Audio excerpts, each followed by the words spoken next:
Welcome to the video. This is just a quick one recap on this. Why you've got to rotate your arms inward and down so that they're locked in with your shoulders. You'll see there, try this for yourself, you can't get the club any further back than that position in your backswing without, you're not breaking the wrists here. That's the move away from the ball with a turn, no lift, and you literally cannot move the club. But there, when you put the lift in and the turn, it's only taken me 30 plus years to suss this out. Quite incredible. The results on the golf course speak for themselves. And if you're trying this yourself, the follow through really and the downswing are just a set parameter from the takeaway. So look at this again, like when you've locked your shoulders and your arms in, unless you lift and turn at the same time, there you are there, top of your backswing. The club actually comes down on plane, it drops behind you and it comes through, all of which is automatic in the actual swing. You don't need to. So rotate your hands in towards each other, kind of like shrug your shoulders, and you'll know you're locked in because your takeaway will look like that. You know how everyone talks about a one-piece takeaway, but this literally is, you can't take that club any further back. That's it. You'll see this for yourself. But then when you employ the lift and the turn on the 45 angle, bingo. Then from there, you'll see that the first move down drops the club kind of like behind you, but on plane, and then it just, what most golfers perceive as lag, and that all is just happening because you've managed to get the club in the perfect top of the backswing on plane position. It's really key, this. That's why I'm concentrating on trying to show you why the rotation of the hands in the way and then the shrug of the shoulders, it means that your arms and your shoulders are locked as one unit, and you literally cannot swing any other way than up on the 45 with the turn, because if you try and take it straight back, one piece takeaway, that is as far as you can get the club away from you. There.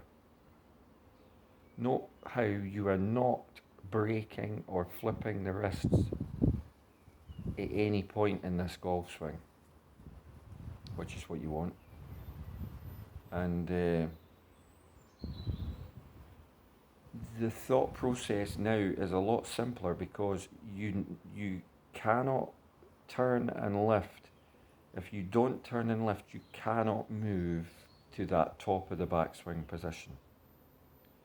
It is impossible to do. You'll find this for yourself. So this means for your game that you are locking in your arms to your shoulders for a more consistent, on plane, locked swing, which can rarely go wrong, because that there on the lift turn on the 45 gets you in the perfect place, which then means that your downswing just happens. It's an afterthought, or it's an after cause of effect of you getting the club to the top of the backswing. And the test is this move. That is literally as far as you can get it on the backswing. You can't take it any more than that. So you're thinking, right, how can I get to the top of the backswing? Well, that's when you turn at the same time as lift on the 45, which then gets you there. I'm doing this very slowly. But when you're out on the golf course and you're swinging, it's undetectable that you're doing this. And the results, will speak for themselves when you try it. But having initially not been as precise with my arms and shoulders, There was still room for me before I found this to move out of sync, i.e., mistime my turn and my lift. The reason I'm telling you all this is that it locks you in, and you now have the ability to turn and lift all the time and not lose your timing because it's built into your swing. So this is key, this move.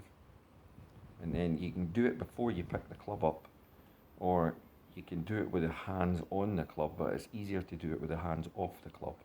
Then take a grip of the club like you saw me do it there. It's a small, minute move that leads to, well, the correct sequence, which we all look for in a golf swing. Just something that I found, only took me 35 years plus to find it. Thanks for watching the video.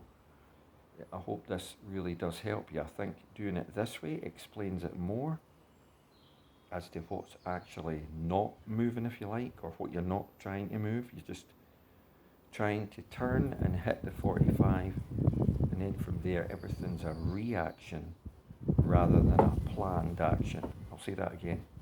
Everything is a reaction rather than a planned action. It's a bit like a catapult. You pull it back and then you release it and you let it fly. It's got to be one of the greatest moves in golf that, well, rarely do people discuss. So thanks for watching. Hope you enjoyed it.